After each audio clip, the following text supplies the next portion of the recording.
Bonjour à tous, ravi de vous retrouver pour un nouveau numéro de Rendez-vous avec. Dans ce nouveau numéro, nous avons la rencontre de Seynabou Gueye, une galériste qui a bien voulu nous rencontrer au sein de sa galerie Ourous aux Almadies. Sans plus tarder, suivez-moi.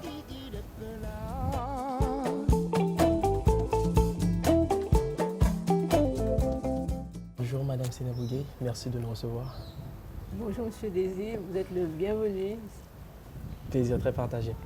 Alors, vous avez une carrière, on pourrait dire, atypique, parce qu'à la base, vous étiez interprète au sein d'une organisation internationale, l'UNESCO, on peut bien se dire. Voilà, et depuis quelques années, vous êtes devenu galériste. Comment s'est opérée cette transition? Certes, je suis devenue galériste depuis seulement 1 an, mais il se trouve que j'ai été collectionneuse. Mais même avant peut-être ma carrière à l'UNESCO qui s'est étendue sur une trentaine d'années. Voilà, j'ai toujours aimé l'art et donc j'ai collectionné avec le rêve d'un jour ouvrir une galerie, de pouvoir partager ma collection avec d'autres. D'accord, je vois. Alors, les galeries d'art, tout comme les défilés de mode, sont des lieux en Afrique généralement considérés réservés à une classe sociale, disons, haute, la haute société. Alors vous, comment vous faites pour que les gens s'y intéressent à vos œuvres, pour venir visiter la galerie? En essayant de communiquer, parce que je voudrais partager. Partager surtout avec la jeunesse, par exemple le génie de l'art africain, qui s'étend sur des siècles, sinon des millénaires. Et je pense qu'il nous a beaucoup manqué d'avoir été privés de ce patrimoine ancien. Comme vous dites, les Africains ne fréquentent pas beaucoup les musées et de plus, nous n'avons pas beaucoup de musées. Sans compter que la majorité de notre patrimoine se trouve à l'extérieur.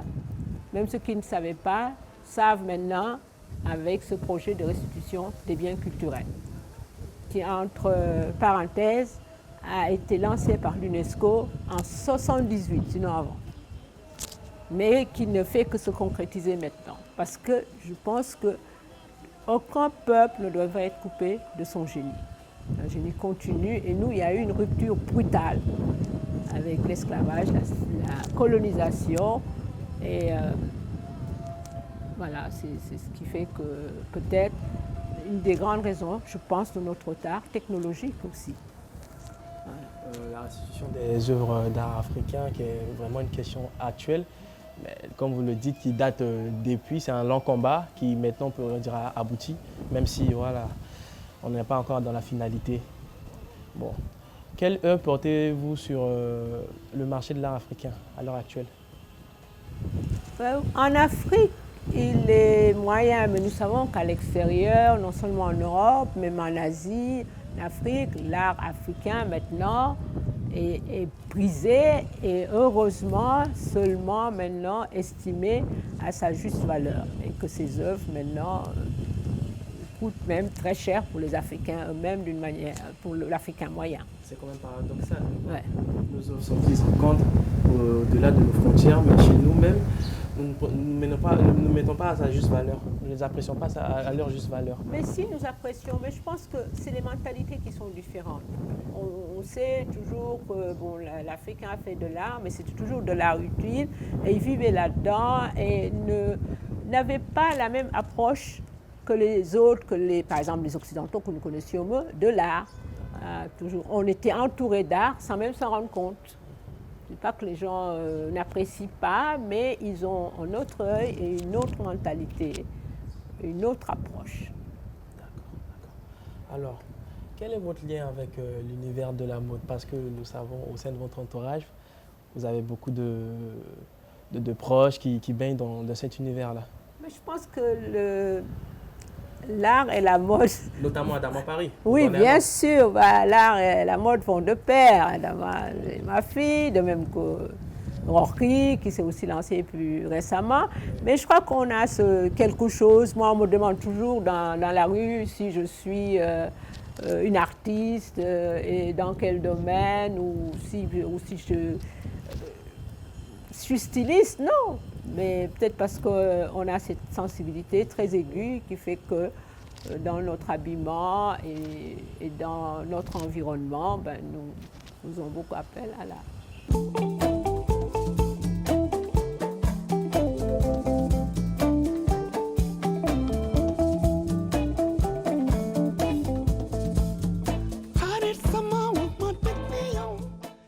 L'art comme la mode, il y a une recherche esthétique qui s'y trouve, donc il y a ce lien-là très fort. C'est ce lien qui fait que... Bon. Alors, que pensez-vous de la mode africaine? D'après vous, existe-t-il vraiment une mode typiquement africaine ou alors juste de la mode faite par des créateurs africains? Parce que cette question-là revient et puis on se pose la question sur la légitimité de ce terme-là en fait. Nous sommes devenus un village, hein, comme nous savons, et nous nous influencions les uns les autres. Ce qui est sûr, c'est que les textiles africains, les textiles d'origine africaine ont la faveur, pas le wax, parce qu'on connaît l'histoire du wax, bien que les motifs étaient inspirés, ont été conçus, mais ils étaient conçus pour l'Afrique et avec le goût africain. Mais au-delà, mais justement, j'ai préparé, comme vous êtes dans la mode, je me suis dit, je fais une petite expo pour votre chaîne qui donne un échantillonnage de textiles africains et de bijoux, certains datent de longtemps, pour vous montrer la diversité et la richesse de l'Afrique dans ce domaine. Et donc pour la mode, je dirais qu'il y a des influences réciproques, mais que l'Afrique est de plus en plus présente. De plus en plus présente. Et aussi, moi, je suis dans tous les pays africains où je vais, je suis agréablement surprise par le foisonnement de talents dans la mode. Ici au Sénégal, il y en a qu'on ne connaît pas, qui vendent beaucoup à l'étranger. Ailleurs, c'est pareil. Voilà, nul n'est prophète chez soi, mais je veux dire, dans tous les pays africains, vraiment, ça fait plaisir. Pour ne pas parler de la peinture ici au Sénégal ou d'autres domaines. C'est heureux, donc on ne peut pas dire que les Africains n'apprécient pas. Quel est votre créateur favori, je ne sais pas, niveau local ou alors niveau africain? Niveau africain, bon, c'est Madeleine. Vous ne pouvez pas faire des jaloux, hein, mais bon. Non, mais Adama, c'est un peu jeune, hein, quelquefois. Quand j'aime bien ce qu'elle fait, inspiré du traditionnel, ses boubous et autres. Elle est très créative et autres, mais ma préférée, c'est mon amie Madeleine Niang, que vous connaissez pour avoir été à ces semaines de la mode. Je la connais depuis 40 ans et je trouve qu'elle a un talent inouï. Qui est notamment l'organisatrice de la Saint-Louis Fashion Week. Exact. Voilà, pouvez nous dire un peu plus par rapport à cet événement, votre expérience, parce qu'on s'est un peu impliqué de... Pas trop. Je connais Madeleine depuis au moins 30 ans. Elle m'a fait des vêtements que je trouve merveilleux. Je dis toujours, mes vêtements que je préfère sont ceux créés par Madeleine. Mais pendant longtemps, on ne s'est pas vu. Et donc, ce n'est que la première fois, en 2019, que j'ai été à la Saint-Louis Fashion Week. Mais je trouve qu'elle aurait dû faire ça. Je l'avais encouragée depuis beaucoup plus tôt pour son talent et pour aussi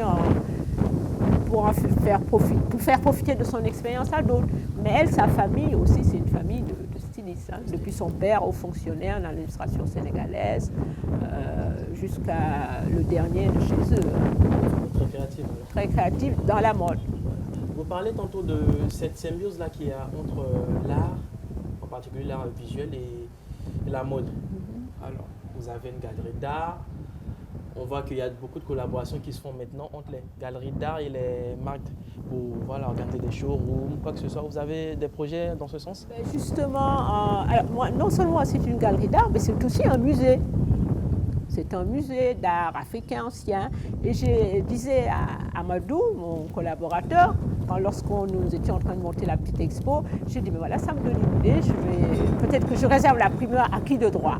Mais je pense à une collaboration prochaine avec la mode et ce qui se faisait en Afrique dans le temps. Pour revenir à vous, vous avez des routines beauté, c'est pas des astuces que vous appliquez au quotidien? Non, pas du tout, pas vraiment. Par exemple, je ne vais pas aux instituts de beauté, c'est vrai, j'essaie d'utiliser les produits les plus naturels comme le beurre de karité, l'huile de coco. D'accord. Plus du tout les produits fashion qui viennent d'Occident, parce que je trouve qu'en Afrique, nous avons tout ce qu'il faut. Tout ce qu'il faut. Et maintenant, c'est vraiment bien présenté. Et vous voyez, quand vous allez au marché qui a lieu bio tous les mois, je suis effarée par le nombre de fabricants de produits cosmétiques à base de plantes d'ici. C'est vrai que dans ce sens-là, on a pris conscience que nous pouvons faire les choses nous-mêmes. Exact, dans tous les domaines. Surtout avec l'expansion du bio, voilà. Et c'est comme dans la technologie, je trouve que nos jeunes n'ont rien à envoyer aux autres. Hein. Les jeunes connaissent, sont audacieux, ils vont l'avant et puis ça marche. Donc, l'Afrique est encore en retard, mais je suis vraiment optimiste que ces générations actuelles, futures, vont nous... D'ailleurs, ce qui se dit maintenant, l'Afrique, c'est le futur. C'est le futur, parce que ceux qui disent ça, ils visent nos ressources naturelles. Exactement. Mais ils ne pensent pas aux talents qui vont éclore. Et surtout dans les domaines où on nous damait le pion.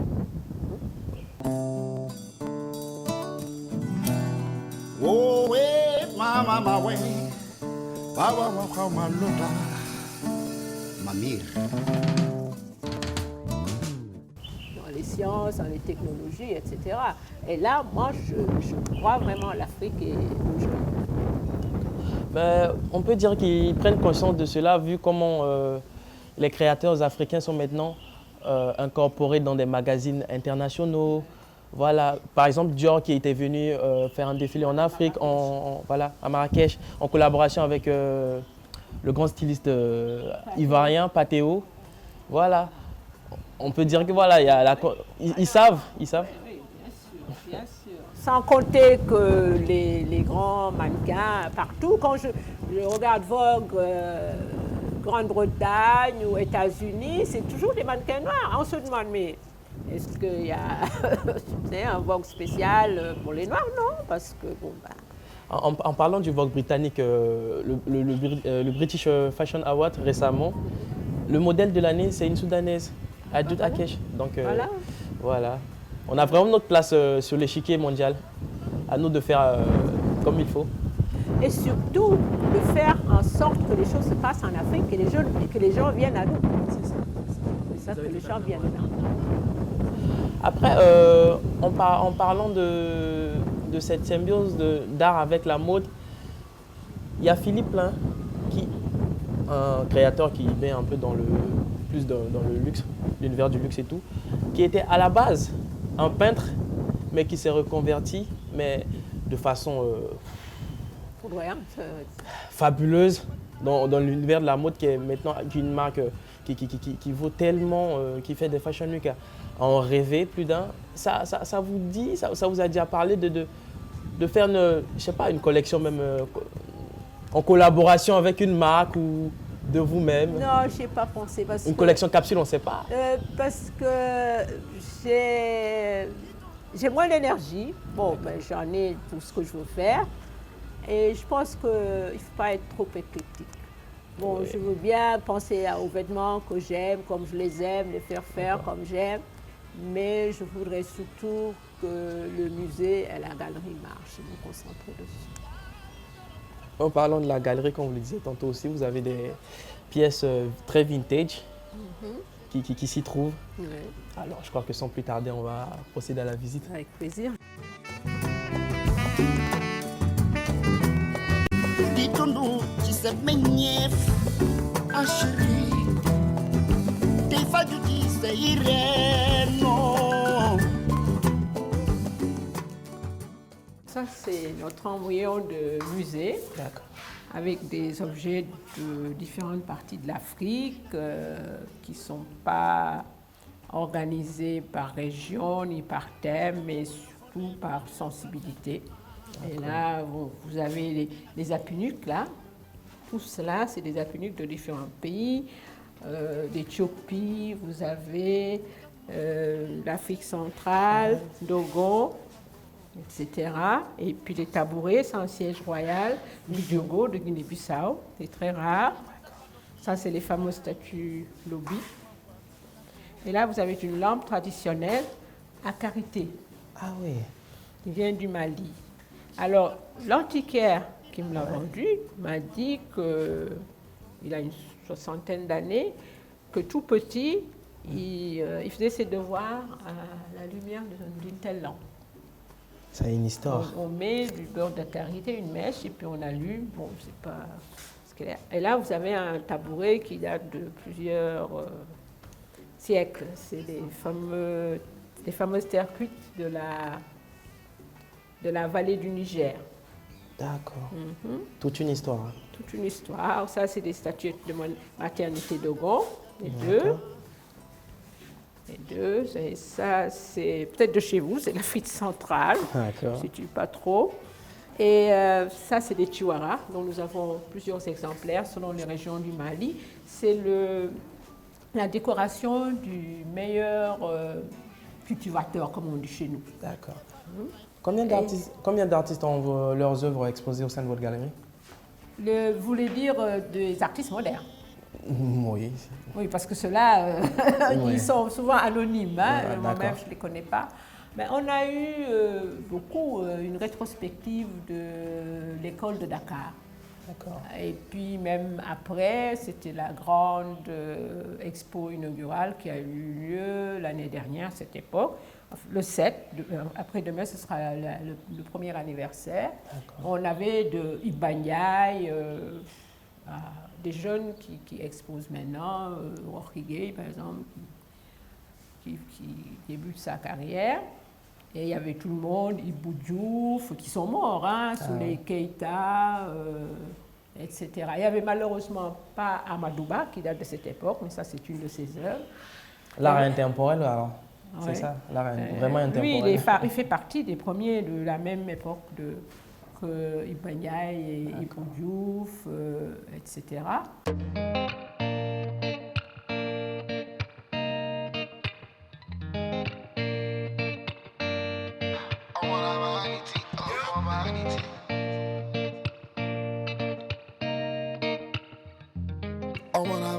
Ici, c'est la galerie d'art moderne. C'est là que l'essentiel des expos de peinture ont lieu.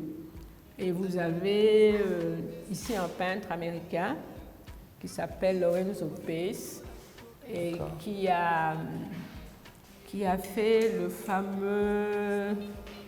Comment on appelle ça encore? Il a stylisé un tiwara en l'honneur des esclaves qui n'avaient pas eu de vrai cimetière, mais qui avaient juste un terrain où on les enterrait tous ensemble. Et peut-être que vous en avez entendu parler, il y a quelques années, il y a une vingtaine d'années, le gouvernement avait l'intention d'ériger un hôpital, si je ne m'abuse. Et en excavant, ils ont découvert des restes humains. Ils trouvaient que c'était là que les esclaves à l'époque étaient tous. Donc la communauté noire s'est élevée à exiger qu'on leur laisse. Et il a gagné le prix pour faire une œuvre de commémoration. Et en fait, il a choisi un tiwara, des objets stylisés, qui se trouve à New York, à Folly Square. Ce sont ses œuvres, peintures. Là, la Orhigé dont je vous parlais, la jeune. Alors, celui-là, c'est heureux. On le retrouve maintenant en tissu wax fait et cuir. C'est très courant actuellement dans nos pays, surtout en Afrique de l'Ouest. On le trouve partout, refait, mais avec du wax. Il y a jamais, maintenant en Côte d'Ivoire. Vu comment le wax a la côte à présent. Voilà, mais le cuir, vous voyez, le système, il se range parfaitement. Et puis vous le tournez comme ça. Tout à fait africain. Tous les détails sont pris en compte. Hein. Ah oui, Alors, pour parler plus spécifiquement des bijoux, allons comme ça, de la droite à la gauche. Là, c'est une série de bijoux éthiopiens. Ce sont des peignes, ça? C'est des peignes qu'on mettait dans les cheveux, comme les pics des Africains. On se coiffe et pour faire tenir la coiffure, on met un peigne. On fait un chignon, on y met. Exact. Ou même des nattes. Moi, à l'époque, je mettais tel type de peigne. Vous voyez, tout ça, c'est éthiopien. Des bracelets? Des bracelets en argent.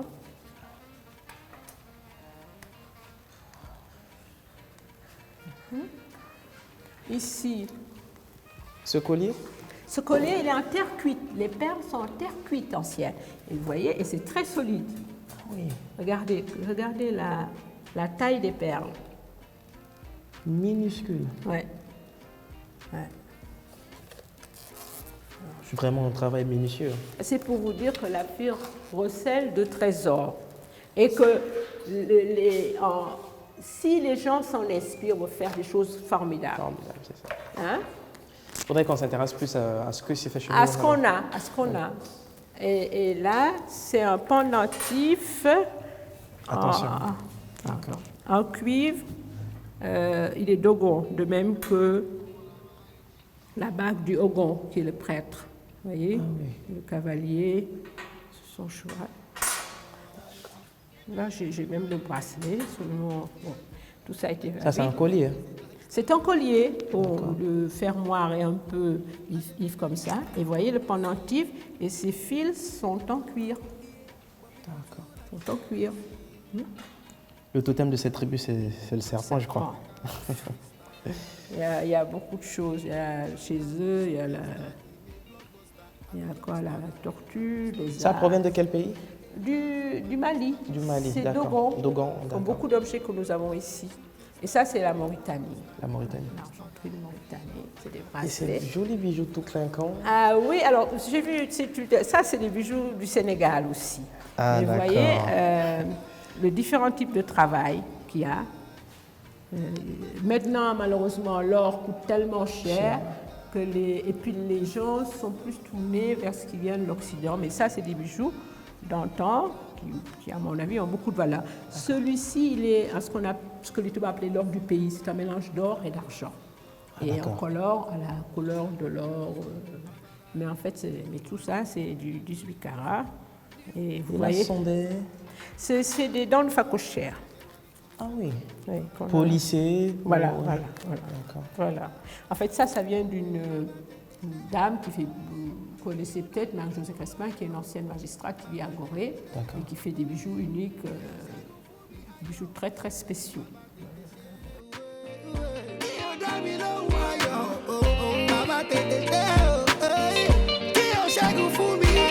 I'm a shooting star in a blockbuster. I'm a young stunner. I'm a stockbroker. So many haters on my Instagram, on my Twitter, so many followers. I'm a shooting star in a blockbuster. I'm a young stunner, freedom fighter. So many haters on my Instagram, on my Twitter, so many followers. Yeah, Jah be my savior, oh God. Bad man, give me on God. Et ça, c'est le logo de la galerie et du musée, le fameux masque Kanaga des Dogon. Vraiment. Waouh. Ça a une signification particulière? Je sais pas, une histoire autour. Si, qui ne me revient pas tout de suite, mais il y a... Masque Kanaga. Ça vient de quel pays? C'est du Mali, les Du Dogon Mali. toujours. Ah, d'accord. Nous avons beaucoup d'objets Dogon. Ils sont très riches en art. D'accord. Parce que quand j'ai vu Kanaga, j'ai pensé à un peuple. Un peuple indien peut-être. Ah oui. Ça sonne indien. Ce serait possible, on a été déportés jusqu'aux Amériques. Donc, Ouais. Alors vraiment, vraiment, très heureux d'avoir pu avoir cet entretien avec vous. Vous m'avez beaucoup appris à propos de l'art africain. Des choses que je ne savais même pas. Ouais. J'ai vraiment découvert beaucoup de choses. Vraiment, ça a été un plaisir. Je vais prendre congé de vous. Et voilà, merci pour tout ce que vous faites pour les artistes africains, pour l'art africain, pour que ça soit pérennisé et tout. Okay. Le plaisir a été partagé et j'espère qu'on aura d'autres occasions de nous revoir. Puisque que vous me parlez de collaboration, je pense bien faire quelque chose avec la mode. Et on attend l'exclusivité. voilà, et notamment avec vous, avec Adama. Merci beaucoup. Merci à vous. Nous sommes à la fin de cet épisode de Rendez-vous avec. Ça a été un plaisir de vous avoir avec nous. Nous avons beaucoup appris sur l'art africain. Il n'y a pas que la mode dans la vie, hein. Mais nous gardons toujours notre passion pour la mode. Alors, je suis Sylvester Dez. Je vous donne rendez-vous pour le prochain numéro. Au revoir.